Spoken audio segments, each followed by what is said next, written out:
before the vigilant Dark Wing, Jin's loyal ally, discovered their presence. Their aim was to escape without detection. As the assassins leaped down from the roof, arrows suddenly rained down upon them. The mysterious attackers, members of the Dark Lion unit, had anticipated the ambush and swiftly countered the assault.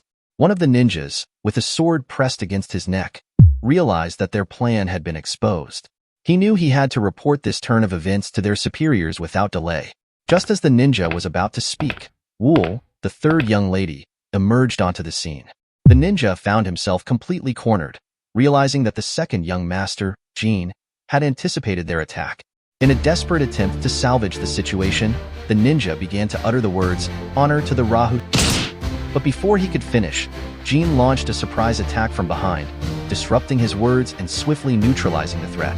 Jan, acknowledging Woon's warning, expressed his gratitude for their timely action, realizing that they had narrowly escaped falling victim to the first young master's scheme. He found solace in the fact that they had anticipated the poison, thanks to Woon's insights. Curiosity filled Jin's mind as he wondered how Woon had been able to predict these events. Wool, addressing her subordinate, ordered that the captured assassin be taken to the Chanyu clan for interrogation. She knew that the Chanyu clan's methods were formidable and feared, ensuring that the truth would be extracted. Concerned, Jin inquired about Woon's whereabouts. Wool revealed that Woon had gone to confront the first young master, catching Jin off guard. Worried, Jin asked if Woon had ventured there alone.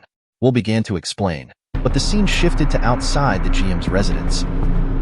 GM, seething with anger and a sense of being humiliated, discussed the situation with Sangwoo. GM vowed to crush both Jin and Woon, feeling that they had made a mockery of him. Sangwoo assured GM that good news would soon arrive, instilling confidence in their ultimate victory. As tension mounted, an arrow narrowly missed its mark, landing between GM and Woon. GM, enraged, demanded to know who had the audacity to launch such an attack. From the rooftop, Woon revealed himself, leaping down to the ground. GM, taken aback, exclaimed Woon's name in disbelief. He questioned how someone as foolish as Woon could dare to initiate a sneak attack against him. Woon swiftly retorted, urging GM to correct himself, as it was him who had attempted the initial sneak attack. GM's mind raced, wondering if Woon had truly uncovered their plan. He found it hard to believe, thinking there was no way Woon could have discovered their intentions. He revealed that some of his men happened to be near Jin's residence when the attacker struck. They had witnessed the assailants and intervened to protect Jin. GM, with a serious and furious expression, commanded his troops not to interfere. He approached Woon, accusing him of crossing the line by provoking him despite their shared blood. Woon calmly responded, suggesting that only time would reveal whether he had truly crossed a line or not. GM, fueled by anger, swung his sword at Woon, determined to put an end to what he believed was Woon's wickedness.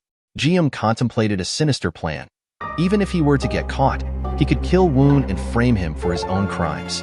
With the power and influence of the Baitian clan, believed that lies could be twisted into truth. As GM's sword struck the air with a resounding boom, Woon emerged from the shadows, launching a surprise attack. Woon swiftly punched GM in the stomach, causing him to cry out in fury. GM, driven by his rage, swung his sword wildly, losing control of his actions. However, he skillfully evaded each strike, showcasing his agility and prowess. Frustrated by Woon's evasive maneuvers, GM taunted him, questioning his pride as a martial artist. He revealed his secret weapon, the bracelet sword. GM was taken aback by this unexpected turn of events. With precise precision, Woon landed a powerful blow on GM, causing him to collapse to the ground. GM, in disbelief, asked how someone like him could possess such mastery of the heavenly chaotic destruction sword technique. He calmly responded, sharing that he had been fortunate enough to learn from many great mentors along his journey. Defeated and lying on the ground, GM came face to face with the consequences of his actions. Sangwoo, filled with anger and a desire for revenge, commanded his troops to attack Woon. He ordered them to kill Woon without hesitation. Woon, sensing the imminent battle, warned his opponents that he might not be able to control himself properly as he hadn't had enough practice. He offered them a chance to surrender, promising to spare their lives. Equipped with both the bracelet sword and the heavenly demon sword, Woon engaged in combat. Despite facing a group of attackers, he skillfully fought back, demonstrating his superior skills and agility.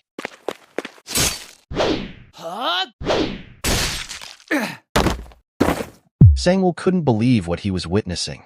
Woon, with a calm demeanor, admitted that this was his first time using these techniques in a real battle.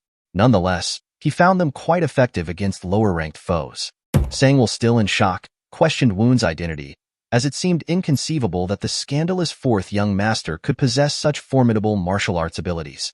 In response, Woon revealed a glimpse of his past, sharing that he had struggled academically but had encountered individuals with exceptional potential during his third year of high school. With a powerful punch, Woon defeated Sangwoo, leaving him defeated and on the ground. Woon addressed his unit, instructing them to apprehend the individuals who had dared to attempt the assassination of his older brother, Jian.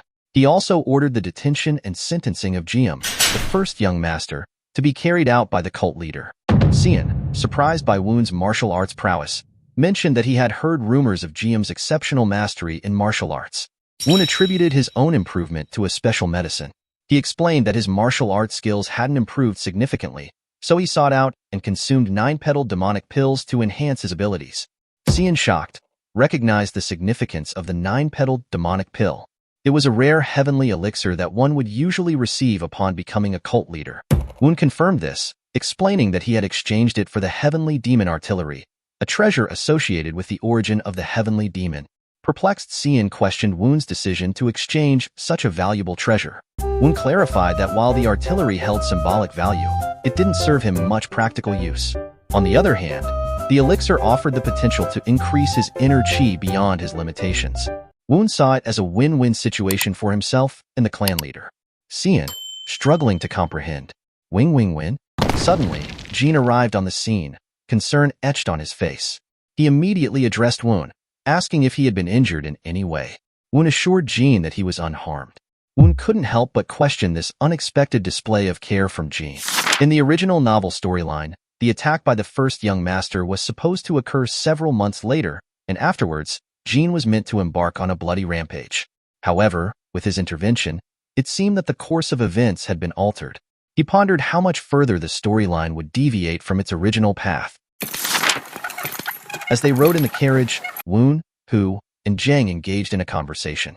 Woon inquired about any response from the Baitian clan regarding Jiam's departure from Urumqi, who responded that there had been no communication from them.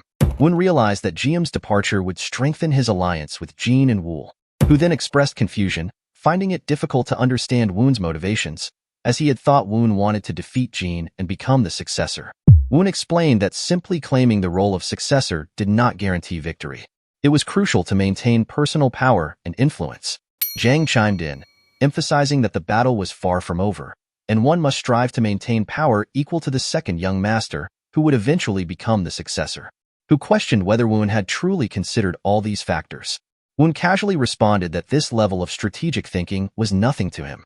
He acknowledged that he was only pursuing these actions to save himself. Becoming the successor would limit his freedom, so he sought to avoid confrontation with Kwang and find a way back to the real world. Hu and Zhang admired Woon's cunning and determination.